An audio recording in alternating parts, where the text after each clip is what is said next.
Welcome, comic book fans, to another episode of Slideshow Reviews, hosted by Geekality.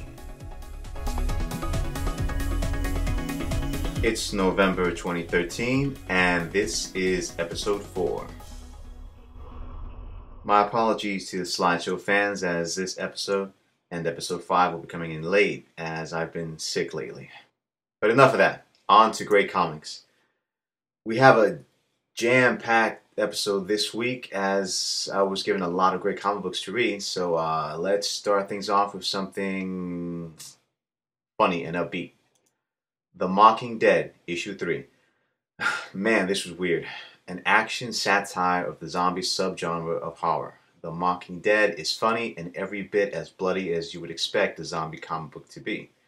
Fred Van Lent, a favorite of Geekality, forgoes subtle humor for more of a Mel Brooks over-the-top kind of funny. There seem to be two narratives going on in this issue, one where a government agent and her nerdy friend dodge Zeds, their name for the undead, as they try to make their way to some unknown destination. The other briefly follows what appears to be a farmer and his son as the man searches for a cure to the Zed plague.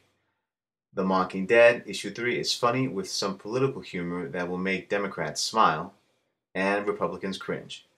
Some great action set pieces and nice illustrations by Max Dunbar, which complement the humorous, almost cartoonish nature of the comic. Issue 3 is a perfect jumping on point if you want to pick up the series, although I recommend you read the first two issues before reading this one. However, the issue is funny and entertaining enough to warrant giving it a look on its own. The Mocking Dead Issue 3 gets a try. Next up is The Shadow / Green Hornet Dark Knights Issue 5, written by Michael Olson with illustrations by Keith Burns. Issue 5 is a conclusion to this team-up story, so naturally it's a bad place for a new reader to join in on the fun. For those who haven't read the previous 4 issues, myself included, there's a nice little recap of events at the beginning of Issue 5. As usual with The Shadow, Master Illusionist Khan is up to no good. Unfortunately, this time he's on a mission for Hitler. There's some nice action here with gorgeous set pieces in old New York. Still, the dialogue and story, like the characters, feels a bit dated. Like it's so old-fashioned that it almost borders on cliché. A great cover by Alex Ross might lead one to believe that the rest of the issue looks that good, but unfortunately it doesn't. Keith's style brings to mind the League of Extraordinary Gentlemen more than it does Alex Ross. Even though the issue was rather enjoyable, I really can't recommend it for readers that prefer more detailed illustrations and more action-packed stories. If you're nostalgic for any of these characters or you're a fan of the creators, then you should give Issue 5 a try. Otherwise, you're better off spending your money elsewhere. The Shadow, Green Hornet, Dark Knights, Issue 5 gets a pass. Up next is a nice little surprise. Miss Fury, Issue 7, written by Rob Williams, with illustrations by Jack Herbert, and painted by Yvonne Nunes. Issue 7 throws the reader into a classic sci-fi motif, that of the lost time traveler. Stuck in an alternate timeline with a terribly wicked doppelganger running around the streets, our protagonist, Marla Drake, spends most of the issue recapping certain events that have already transpired, pointing out the differences in events and characters from her timeline to this one. The narration is rather cheesy at the beginning, like Marla Drake is a party girl from the valley instead of an intelligent woman. Still, there's plenty of action and hints at an interesting rogues gallery for Miss Fury. The strength of this issue is the phenomenal job that Jack and Yvonne have done, though. This book is really nice to look at, and some of the faces and action sequences are worthy of movie scenes. This isn't the best jumping on point for new readers, but the bloody action, gorgeous artwork, and hints of great adventures past, it just might be worth giving this issue and the entire series a try. Note to parents, this is not for kids. From some adult-themed covers to very mature content within the pages of Miss Fury, it's definitely not a comic book series for children. Teens and up would be best. Also, women may find some of the depictions of Miss Fury a bit sexist. Still, if you love action, beautiful artwork, and sexy heroines, then you'll enjoy Miss Fury. I can't recommend the whole series just yet, but I give Miss Fury issue 7 a try. Now for a new series from a legendary comic book creator, Garth Ennis's Red Team issue 6. This is a great jumping on point for new readers, as Garth Ennis does a marvelous job of recapping enough of past events to build suspense for the dramatic confrontation at the end of this issue. The dialogue is real-world gritty, laced with foul language, which is par the course for any Garth Ennis title. The concept is a traditional but always interesting one: crooked cops, how to bring them down, and how to survive while doing it. Craig Cermak gives fine illustrations in this issue, giving us nice emotional expressions and keeping things gritty and a little rough around the edges. It's Adriano Lucas' colors that really bring the drawings to life, though. He infuses some much needed warmth and softness to otherwise grim faces and really makes the pages pop. As always with a Garth Ennis title, this is not intended for kids, but adults will surely love it. If you like gritty crime dramas, suspense, and action, then you'll enjoy reading Red Team issue 6. This title seems interesting enough to warrant picking up the back issues and following the rest of the series. Red Team is a nice reprieve from the superhero fanfare that's always ongoing in comics, most of which stink. Plus, it's always nice to follow a writer that understands stories, true stories, that have a beginning, a middle, and an end, so he doesn't try to drag things out to infinity. Red Team issue 6 gets a big try. Now for something that I wasn't expecting to enjoy at all. It's Battlestar Galactica issue 5, one of these comic books based on old properties that are before my time, and I'm sure before the time of a lot of the readers here. Written by Dan Abnett and Andy Lanning, with illustrations by Cesar Razek. Battlestar Galactica issue 5 deals with the classic alternate dimension motif of science fiction.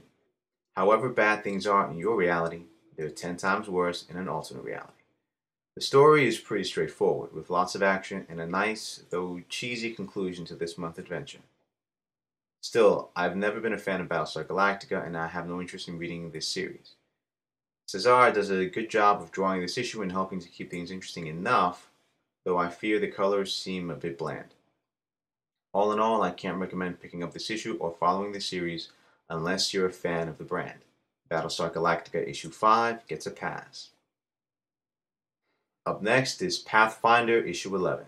Now, Pathfinder is a pretty straightforward dungeon crawler. Fans of the genre, such as myself, will enjoy all the dangers this band of adventurers face in the dark corners of an ancient haunted prison. The dialogue, as written by Jim Zub, feels too modern to fit a sword and sorcery fantasy setting, and therefore take you out of the fictional world you're trying to lose yourself in. Sean's illustrations, though great on the action, seem a bit off during tense moments. What I mean is that facial expressions are either a little too loose or far too expressive for what's going on in the scene. Still, the design of the characters and the layout of the pages look fantastic. The illustrations are definitely the strength of this issue. Overall, Pathfinder will be a fun read for fans of sword and sorcery fantasy games, books, or movies. If you're a fan of the series already or a fan of the genre, give issue 11 a try. The writing just wasn't strong enough to recommend following the series though, but this issue was certainly worth a look. Pathfinder issue 11 gets a try. Here's another surprise of a comic book that I wasn't expecting to enjoy, but kind of fell in love with. Codename Action issue 3. Codename Action sounds like an old-fashioned cartoon, and I love it. Codename Action is Dynamite Entertainment's entry into the team-up book, which seems to be very popular amongst publishers today. Teaming up classic pulp characters like the Spider, Death-Defying Devil, and the Green Hornet. Codename Action, written by Chris Robertson, is a fun thriller that keeps you at the edge of your seat as more clues are revealed about this global conspiracy involving doppelgangers and nukes is revealed. Unlike other titles dealing with old-fashioned characters, this title doesn't feel dated at all. Chris does a good job of keeping the issue exciting, feeling like a classic James Bond movie, without ever feeling out of date. I must say though, this is a bad jumping on point for new readers, as this is more set up for events that This is more set up for events to come than it is a complete story in and of itself. You might want to read the first 2 issues before reading issue 3. This series has been graced with gorgeous covers by Jason Allmeyer and Jay Lee, though Jonathan Lau has done some pretty good covers himself. Jonathan's sequential work functions best in the action-packed pages as his line work explodes with the energy of each character's movement.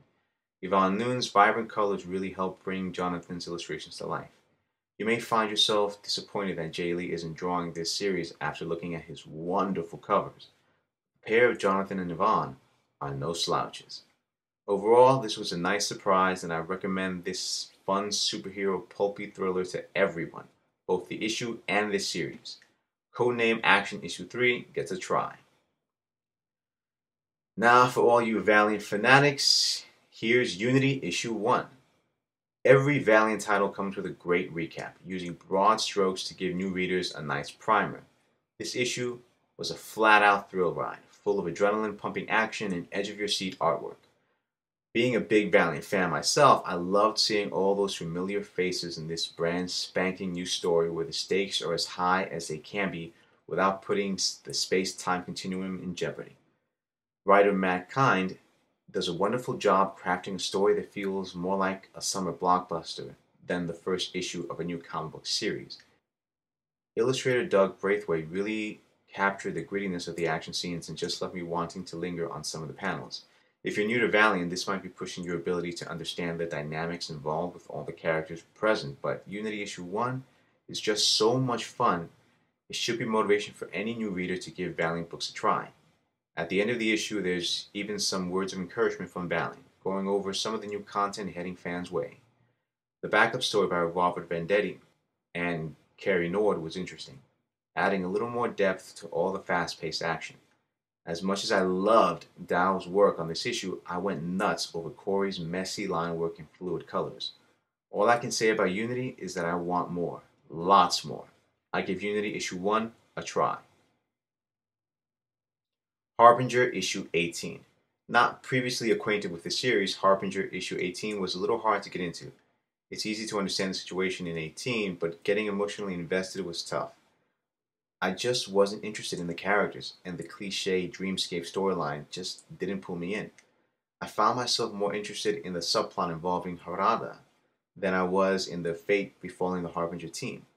Like the writing, Barry Kidson's illustrations felt a bit dated, like I was reading a comic from the 90s. I really did not find much to like in this issue. Maybe this was just a dull story in an otherwise entertaining series. Regardless, this is not a good jumping on point for new readers. If you're a Harbinger fan, with this issue racing towards the conclusion of the current story arc, it's a must for you. If you've never been interested in Harbinger before, this issue will definitely not change your mind. Harbinger Issue 18 gets a pass.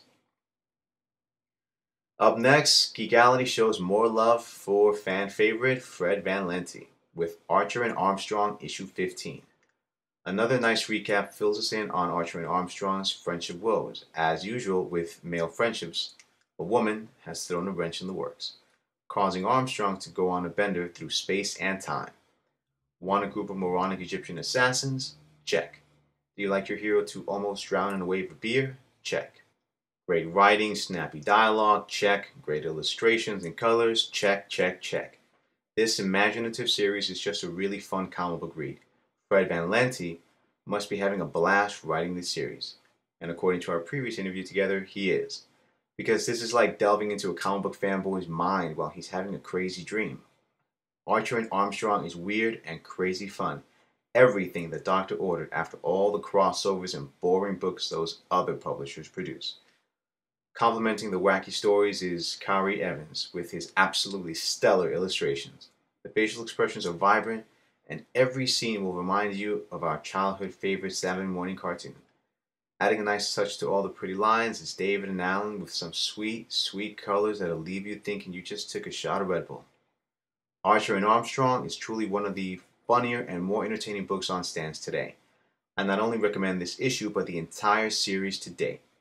Where else can you get an immortal Kevin Smith lookalike go on a bender through multiple points in history? I give Archer and Armstrong Issue 15 a try. Well, that's it for this jam-packed episode of Slideshow Reviews. I'm sorry this episode and the next one are going to be coming in late, but I've just been really sick lately, and I'm lucky just to be able to get through this one. So bear with me, fans, and we'll be back to more Slideshow Reviews and more Culturosity interviews on a regular basis here at Geekality. Have a good one.